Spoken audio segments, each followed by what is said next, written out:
I spent 5 years believing that my ex-best friend had tried to assault me, and the journey to understanding what really happened has been long and complicated. I know this post is going to be lengthy, but it feels necessary to share everything. I'm still processing everything, and I'm looking for advice on how to move forward after a bombshell was dropped on me today. This is a lot to unpack, but here it goes. 5 years ago, I was 23 and working for a company that focused on hospitality training. It wasn't the most exciting work, but it was steady. And by the time I had been there for 3 years, I had become close with many of my coworkers. Mark had joined the company around the same time I did, and we immediately clicked. We were placed in the same call center group, and from there we became incredibly close. We spent a lot of time together, even hanging out after work, especially because we lived near each other. To give you an idea of how close we were, both of us were single at the time, and our department used to joke about us getting together, even though neither of us ever really considered it. We were just good friends, and that was all. I remember one conversation where we both made it clear that we were strictly friends, no romantic interest at all. We spent almost 2.5 years this way, attached at the hip. Then, I met Paul when I was 29, I'm 34 now, and we started dating. At first, Paul and Mark got along fine, but things quickly changed.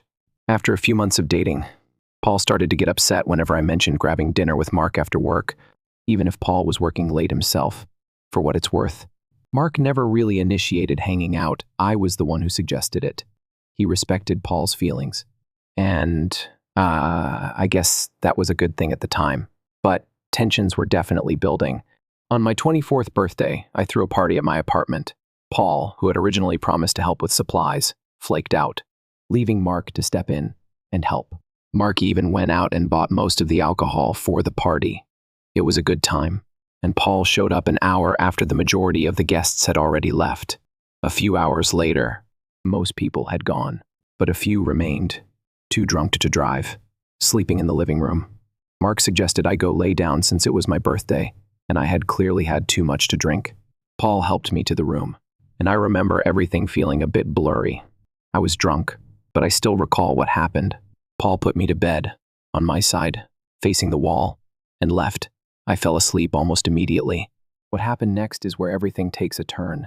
I remember waking up to loud music blaring in the room, and immediately, I felt trapped. I could feel that I was bound to the bed, my body still drunk and disoriented, unable to move freely. There was someone on top of me, and I could feel a hand pushing my head into the pillow, making it impossible to see anything. I struggled to move, but my body was held down. I could feel someone fumbling with my pajamas, trying to pull them down. Panic surged through me as I realized what was happening. I wasn't fully aware, but I was terrified. I tried to scream, but nothing came out. Suddenly, there was pounding at the door, followed by a loud crash. Then I heard Mark's voice, arguing with someone. I couldn't see who was who in the dark, but the pressure on my head lifted slightly as one of them pulled the other away. There was shouting, then crashing noises, and I was too dazed to process it all. It felt like an eternity, and I was still trying to make sense of everything happening around me. A few minutes later, Paul came into the room. He untied me from the bed, held me close, and told me that Mark had been trying to assault me. I remember being confused, overwhelmed, and incredibly scared. I wanted to report everything to the police, but Paul convinced me not to. He said he had arrived in time and stopped it before anything could happen. I should have trusted my instincts, but I didn't. I was so relieved that I had been saved. I didn't think to question what Paul was telling me. I took a few days off from work, blocked Mark on all social media, and tried to move on. But before I had fully processed everything, Mark sent me a text, trying to convince me that it was actually Paul who had been the one to assault me, and that Mark was the one who had saved me. I didn't believe him. I had seen Paul come in, untie me, and help me. How could I doubt that? It just didn't make sense to me at the time. Still, something in my gut told me there was more to the story, but I pushed those thoughts away. I quit the company before my time off ended, partly because I had started looking for career advancement, and partly because it felt like a fresh start. I kept my distance from everyone, especially Mark, not wanting to complicate things further. Life moved on. I stayed away from getting too close to anyone, especially male friends, and made sure not to let my guard down again. I ran into Mark occasionally at the grocery store or around town, but we never spoke. We both lived nearby, but we kept our distance. I thought I was mostly over everything that had happened 5 years ago, until I got a message this afternoon that completely shook me. A few hours ago, I got a message from Paul. I was taken aback, mostly because I had blocked him a long time ago, so seeing a message from him felt strange. But curiosity got the best of me, and I opened it. I don't want to go into every detail of the message, as there's a lot of personal information in there, but I'll share the key points. According to Paul, he had been an alcoholic for years, even when we were dating. He said that back then. He was always drinking, or looking for any excuse to drink. He told me that he had been fired from his job for showing up drunk and assaulting a receptionist by trying to kiss her at the office. He was in court-mandated AA, and as part of his recovery, he was trying to make amends for the wrongs he'd done. And then, the bombshell. Paul told me that Mark never tried to assault me. He said that it had been him, Paul, who was jealous of my friendship with Mark and saw an opportunity to get him out of the picture. Paul went into detail about how he had orchestrated the whole thing, knowing how gullible I was at the time. He said he had secretly tied me to the bed that night after watching me get drunk, and that he had assaulted me. He confessed to everything, even admitting that he had beaten Mark up and threatened him to keep quiet. I can't even begin to explain the flood of emotions I felt reading that. It made me sick to my stomach. I threw up after reading the message, and I was shaking. I knew I had to do something, but I wasn't sure what. Paul's confession felt like a punch to the gut. I had been led to believe Mark was the one who had tried to assault me, and now it was clear that the person I had trusted and loved, the person I had been with for months, was the one responsible. I didn't want to believe it. I didn't want to accept that I had been manipulated for so long, but the evidence was right there in front of me.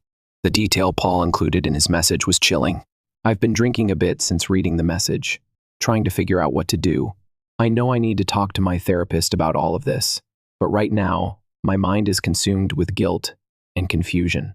I feel guilty about what happened to Mark, how he must have felt all these years, and how my decision to believe Paul over him caused so much pain. I can't help but think about how betrayed he must feel by me. I even unblocked Mark on social media to see what he was up to. He had never blocked me, so his profile popped up almost immediately. I'm torn. Should I message him? Should I apologize? What do I even say? How do I explain all of this to him after everything that's happened? I know logically that it's Paul who should be the one messaging Mark as part of his AA recovery, but I also know Paul might not even have Mark's last name anymore, so finding him could be difficult. I don't know what to do. For now, I'm just processing everything. I've decided to leave Mark alone for now. I'll give myself some time to think about it before making any decisions. I'm going to reach out to my therapist for guidance, and once I have some clarity, I'll figure out the next step. The next day, my mind was still reeling. I knew I had to talk to my therapist about everything. The guilt was overwhelming, but I didn't want to make any rash decisions in the heat of the moment. So I made an appointment and spent the day processing everything with a clear head, well, as clear as I could manage. My therapist was incredibly supportive, as she always has been. She helped me unpack the entire situation, reminding me that while it's important to acknowledge my guilt and responsibility, I also needed to take care of myself through all of this. After talking to her, I finally decided that I needed to send Mark a message. I felt like it was the only way to begin addressing the damage I had caused, even if I wasn't sure what would come of it. I spent a few days drafting and rewriting the message in Notepad, trying to get the wording right. I didn't want to make it sound like I was making excuses, but I also needed to explain everything I had just learned. Here's the message I sent him. Hi, Mark. I know this is a bit out of the blue, but I want to start by saying that I'm sorry. I didn't believe you back then, and I should have. Paul messaged me last week and revealed everything, and I'm sorry for not listening to you. This isn't easy for me to write, and you deserve more than just an apology. There's no excuse for me not giving you the benefit of the doubt, other than that I let myself be gaslit by Paul. I'm sending you this message because Paul confessed to everything, including his assault on you, and I've already filed a police report against him for what he did to me. If you'd like to talk about any of this, my inbox is open. If you want to tell me to leave you alone, I completely understand. I just wanted you to know that I know the truth now. I know this might cause you some distress, but I felt you at least deserved to know. I wish I could have done more back then, and I'm sorry. I was incredibly nervous after I sent it, unsure of how Mark would react. It felt like too much time had passed, and I had no idea how he might feel toward me. I hadn't heard from him in years, and for all I knew, he could be angry or upset, but I needed to say it. The response came a few days later. Mark replied with, "I wish you would have listened to me back then, but I'm glad you know the truth." It wasn't a long reply, but it meant so much to me. I had braced myself for anger or rejection, but instead, it felt like a weight was being lifted. And then, the three dots appeared again, and I saw that Mark had more to say. This time, he sent me pictures, graphic ones, of the aftermath of Paul's assault on him. Mark explained that after the incident, he had filed an assault report, but the police had warned him not to accuse Paul of assaulting me, considering everything that had transpired. He said that nothing ever came of his report, but he planned to follow up on it soon. Mark had kept so much to himself over the years. He had never told anyone, including his fiancée, what had happened. His fiancée had seen my name pop up on his screen, and that's how she found out about me. Mark and I exchanged some small talk afterward, but it wasn't the same as before. It felt like we were both just trying to navigate a difficult situation. Mark told me that he had refiled his police report with the new information I had sent him. He also said that if I felt comfortable, he'd like to meet for coffee with his fiancée and one of my friends for support. I wasn't sure if that was a good idea, but I reached out to Jenny, my friend who had been with me through this whole journey.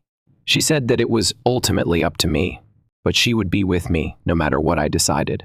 So, I'm still unsure about whether or not I'll meet with Mark. Part of me wants to see him face to face to get some closure, but another part of me feels like it might be too much too soon. I'm still processing everything, but I know I've taken the first steps in the right direction. A lot has happened since my last post. The major update is that Paul is going to prison. I finally went through with filing the report, and after months of waiting, I was called to testify in court. It was one of the hardest things I've ever done, but I'm glad I did it. Paul's been dealing with multiple cases, and it turns out he's been struggling with his addiction and anger issues for years. The prosecutor has added my case to his charges, and he's facing serious consequences. I'm relieved that justice is finally being served. Life has been much better since then. I've focused on myself, on healing, on growing, and on becoming the best version of me. As for Mark, he's doing well too. He's engaged and still working for the same company, in a different role now. We've messaged a bit, and while we're not the same close friends we once were, I'm just happy that he's found peace with everything. I wanted to thank everyone who has been supportive during this journey, especially those who checked in on me and offered advice. It hasn't been easy, but I'm grateful for how far I've come. I'm taking it day by day, and I'm finally starting to feel like myself again.